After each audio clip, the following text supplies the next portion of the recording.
ముఖ్యమంత్రి స్థాయిలో తాను సభలో మాట్లాడుతూ గ్రూప్ 1 మీద పడ్డటువంటి కేసులన్నింటినీ నేను తుంగలో దొక్కిస్తా అన్నాడు. అన్నాడా లేదా?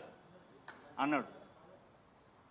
24వ తారీఖు మన గ్రూప్ 1 మీద డివిజన్ బెంచ్ లో తీర్పు రావాలి. హియరింగ్ ఉంది సార్, తీర్పు కాదు, హియరింగ్ ఉంది. ఎగ్జాక్ట్లీ 20వ తారీఖు ఈ ముఖ్యమంత్రి గారు జ్యుడిషియరీని కలిసింది. అసలు ఈ టైమింగ్ మీద చాలా మందికి అనుమానాలున్నాయి. కానీ ఇంతకంటే ఏం చెప్పాను, ఎందుకంటే న్యాయస్థానంతో కొట్లాడే శక్తి మనకు లేదు. న్యాయస్థానాన్ని తప్పుపట్టేంత స్థాయి మనది కాదు. కాబట్టి ఆ టైమింగ్ మీద ఈరోజు సర్వత్రా చర్చ జరుగుతుంది. చర్చ జరిపేటోడు ఆల్తుఫాల్తోడు కాదు. ఎవరు భవిష్యత్తులో డిఎస్పీలు కావాల్సినటువంటి వాళ్ళు, డిస్ట్రిక్ట్ డిప్యూటీ కలెక్టర్లు కావాల్సినటువంటి వాళ్ళు, భవిష్యత్తులో ఐఏఎస్లు ఐపీఎస్లు కావాల్సినటువంటి వాళ్ళు మాట్లాడుతున్నటువంటి మాటలు నేను మాట్లాడుతున్నదో, ఎవరో మా సోదరులు బాలరాజు గారు మాట్లాడుతున్నదో, ఇంకోరు మాట్లాడుతున్నదో కాదు. చాలా మంది ఈ రంగంలో అనుభవం ఉన్నటువంటి వాళ్ళు, నిష్ణాతులు మాట్లాడుతున్నటువంటి మాటలు ఇవి. దీనికి ప్రభుత్వం సమాధానం చెప్పాలా?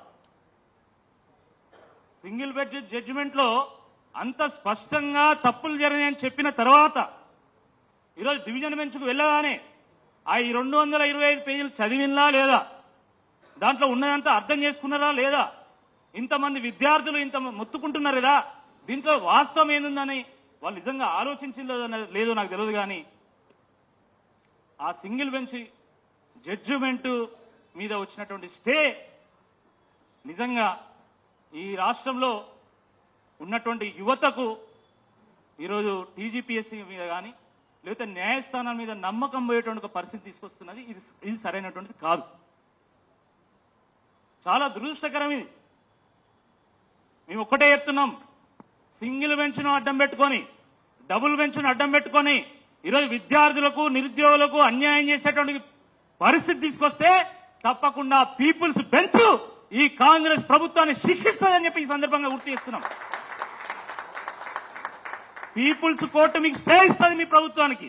పీపుల్స్ కోర్టే ఈ ప్రభుత్వాన్ని డిస్మిస్ చేస్తుంది అనేటువంటి వాస్తవాన్ని కూడా గుర్తుపెట్టుకోవాలా. ప్రజాస్వామ్యంలో ప్రజలు తెలుసుకుంటే ఏ ప్రభుత్వమైనా భూస్థాపితం కావాల్సిందే. గతంలో అనేక సందర్భాల్లో ఇది రుజువైంది.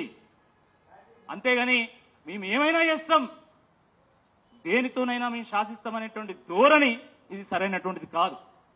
వీళ్ళందరూ మాట్లాడుతుంటే ఏమన్నారు మొన్నటిదానిక, వీళ్ళు ప్రిలిమ్స్ రాసిన మెయిన్సే క్వాలిఫై కాలే, వీళ్ళు మాట్లాడతారా?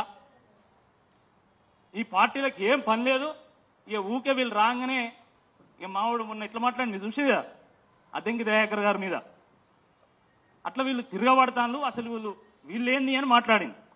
సరే, వాళ్ళు ఏంది అనే సంగతి కొంచెం పక్కన పెడదాం. మొన్న వీళ్ళు ఏం చేసిండ్రు, మొన్న కొంతమందిని పిలిచిండు. ఇది వెరిఫికేషన్స్ కదా, సర్టిఫికేట్ వెరిఫికేషన్స్ కానీ పిలిచిండు. 1:2 పిలవాలి. సరే, 1:1 పిలుస్తామని చెప్పి పిలిచింది. పిలిచిన తర్వాత ఏం జరిగింది, అసలు వీళ్లకు ఎన్ని మార్కులు వచ్చినాయో తెలియదు. ఈ సర్టిఫికేట్ 1:1 అంటే 563 పోస్టులకు 563 పిలవాలి. అది దానికంటే ముందు వాస్తవానికి ఒక రిజల్ట్ అంటే ఏముండాలండి, ఏ వ్యక్తికి ఎన్ని మార్కులు వచ్చినాయి, ఎంత ర్యాంక్ వచ్చింది, ఏం పోస్ట్ వచ్చిందో చెప్పాలి. కానీ ఇక్కడ వీళ్ళు చేసింది ఏంది, పేరు చెప్పరు, మార్కులు చెప్పరు, హాల్ టికెట్ను పోస్ట్ చెప్తారు. నిజంగా మీరు పారదర్శకంగా ఉంటే, మీ ప్రభుత్వం కనుక పారదర్శకంగా ఉంటే, అరే పేరు చెప్పండి, వాళ్ళకి ఎన్ని మార్కులు వచ్చినాయో చెప్పండి, వాళ్ళ ర్యాంక్ ఏందో చెప్పండి, వాళ్ళ పోస్ట్ ఏందో చెప్పండి. ఎందుకు చెప్తలేరు మీరు? దాంట్లో ఉన్న మతలబ్ ఏంది? అక్కడనే ఉన్నది కిట్కంతా. మీకు దమ్ము ధైర్యం ఉంటే ప్రిలిమ్స్ హాల్ టికెట్ ఏంది, మెయిన్స్ హాల్ టికెట్ ఏంది, వాళ్ళ పేరేంది, వాళ్ళకి ఎన్ని మార్కులు వచ్చినాయి, ఏ ర్యాంక్ వచ్చింది, ఏ పోస్ట్ వచ్చిందో చెప్పండి.